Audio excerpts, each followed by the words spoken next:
d'être avec nous. Bonjour. Est-ce que vous voulez vous présenter ? Alors, je suis directrice de recherche CNRS affectée au Centre de recherche politique de Sciences Po, où j'enseigne la science politique. Pouvez-vous nous parler de votre parcours ?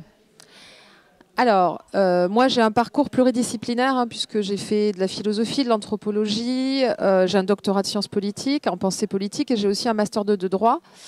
Et si j'ai parcouru de manière aussi interdisciplinaire les enjeux qui me semblaient essentiels, c'est parce que j'ai très vite compris que ce qui m'intéressait, c'était justement, comme beaucoup de chercheurs, ce qui me paraissait contradictoire, plein de dilemmes, des énigmes. Et une énigme politique assez centrale dans notre République française, c'est à la fois l'importance que revêt le principe d'égalité dans notre narration républicaine, dans la manière dont on peut se distinguer aussi des autres pays en disant qu'on est le pays des droits de l'homme, le pays de l'égalité, et en même temps la persistance des inégalités. Donc comment est-ce qu'on pouvait comprendre cette contradiction apparente, ce dilemme, et pour cela, il m'a semblé essentiel à la fois de travailler avec une profondeur un peu historique, mais aussi avec des éléments juridiques pour travailler sur les discriminations en particulier. Nous vous avons invité au congrès cette année de la SRLF pour nous parler d'égalité homme-femme. Vous y avez mis le titre « Égalité homme-femme, quelle cohérence ?» et une cohérence, un défi. Est-ce que vous pouvez nous résumer comment vous résumeriez cette intervention ?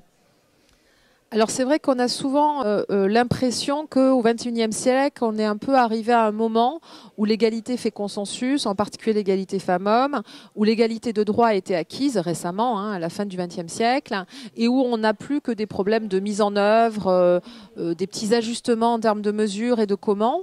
Et on oppose d'ailleurs l'égalité de droit à l'inégalité de fait, alors que si on prend un peu de recul historique et théorique, on voit bien que notre héritage, c'est un héritage des inégalités, de la complémentarité, et que ce qu'on ne voit même pas, c'est que notre devise, c'est liberté, égalité, fraternité, ce qui dit cet héritage contradictoire, puisque les principes de liberté et d'égalité n'ont été appliqués justement qu'à ceux qui se sont définis comme des frères et reconnus comme tels, et que en regardant un peu cette histoire-là, les chiffres, les dates clés, on voit bien qu'on ne peut comprendre la persistance et la reproduction des inégalités aujourd'hui qu'en prenant en compte cet héritage qui va s'exprimer dans une perpétuation d'une division horizontale et verticale des missions, des vocations, des métiers, que ce soit dans la sphère privée, avec la répartition ou la mauvaise répartition des tâches ménagères et domestiques,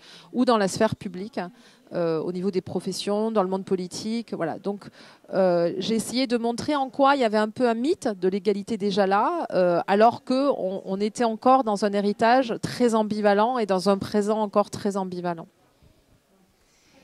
Très bien. Vous parlez de liberté, égalité, fraternité. Vous êtes d'accord pour qu'on utilise liberté, égalité, sororité ? Alors ça, c'est intéressant parce que ça montre bien que quand on dit sororité, on voit bien qu'on exclut ceux qui ne sont pas des sœurs. L'objectif n'est pas celui-là, mais d'avoir un côté un peu didactique où on fait prendre conscience que, justement, la fraternité a exclu les sœurs, et pas seulement, les non-frères plus largement. Donc, je pense que si on reste sur une analogie familiale, il y avait cette idée qu'on construisait la communauté politique par analogie avec la famille. C'est pour ça qu'on parlait de fraternité politique, en politique.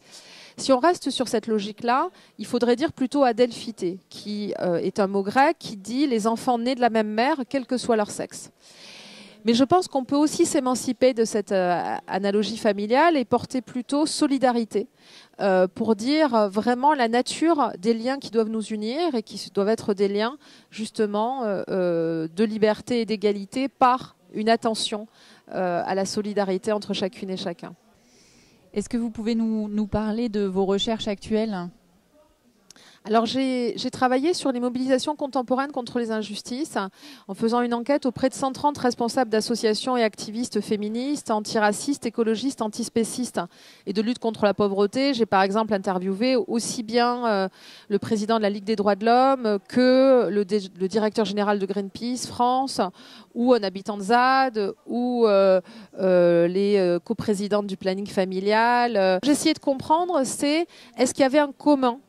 Qu'est-ce qui était en commun dans ces mobilisations? Mon hypothèse était que c'était l'horizon d'égalité.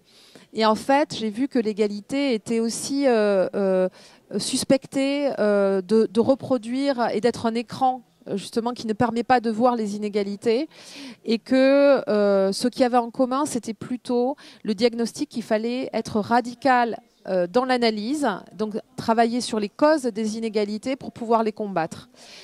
Donc j'en ai sorti un livre qui s'appelle Radical et fluide.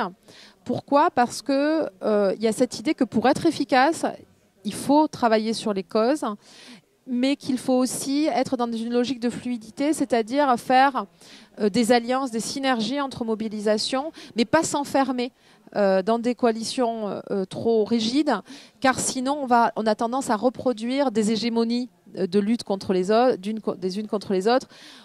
Historiquement, on voit bien que, en particulier, la lutte des classes, la dimension justice sociale, a plutôt eu tendance à prendre le lead sur les autres batailles et luttes, et alors qu'on est plutôt dans cette prise de conscience qu'il y a une imbrication entre les urgences sociales, écologiques, la lutte contre le sexisme, le racisme, et qu'il faut travailler ensemble, justice sociale, justice écologique, féminisme et antiracisme. Auriez-vous des lectures à nous conseiller? Une ou deux, par exemple?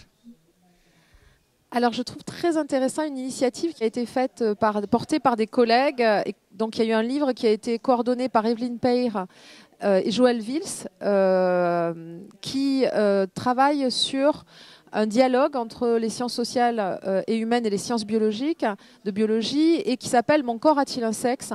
Et je trouve que c'est très intéressant parce que on va avoir à la fois des anthropologues, des philosophes, mais aussi des représentants des sciences dures, des biologistes, voilà, qui vont voir comment on a construit en réalité la complémentarité entre les femmes et les hommes à travers les différentes disciplines.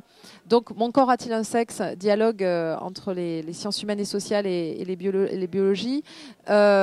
Vraiment intéressant. Et puis, un autre ouvrage d'une anthropologue qui date un peu, mais je trouve passionnant, Margaret Mead, Mœurs et sexualité en Océanie. Donc, elle avait fait une enquête entre les deux guerres, et elle, en tant qu'américaine, elle se disait qu'elle allait retrouver en Papouasie-Nouvelle-Guinée la dichotomie entre les femmes et les hommes, mais qui allait s'exprimer différemment en fonction du contexte, du territoire. Et ce qu'elle a vu, elle a travaillé en particulier sur 3 sociétés, et elle a vu qu'il y avait 2 sociétés sur 3 où il n'y avait pas cette binarité, où avec notre regard, elle voyait que des comportements dits masculins, donc c'était plutôt une société assez agressive, anthropophage d'ailleurs.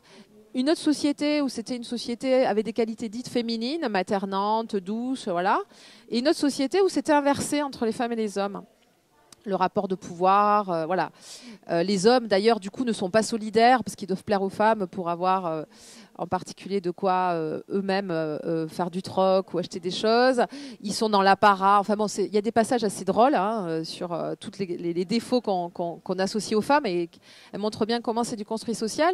Et elle explique ces différences entre sociétés qui ne sont pas loin géographiquement et qui sont à la même période, par l'éducation. Donc elle dit en fait dans la société qui est dite féminine, c'est une société avec une éducation très douce. Dès qu'un enfant pleure, on lui donne à manger une plante sucrée. La société très virile, très agressive, c'est une société où justement on éduque les enfants, filles et garçons, de manière très violente. Voilà, donc elle associe vraiment ces différences que nous on associe à des différences naturelles à une construction sociale à travers l'éducation. Une dernière question. Avez-vous des conseils pour avancer? C'est-à-dire, on a vu qu'on avait déjà fait un certain travail au sein de la société concernant les questions d'égalité, enfin parité, égalité. Avez-vous des conseils pour l'avenir? On fait quoi maintenant? Alors ça, c'est toujours la question piège. Je pense que déjà faire le bon diagnostic, hein, je ne vous apprendrai pas que c'est essentiel, hein, sinon on est sûr de ne pas donner les bonnes réponses.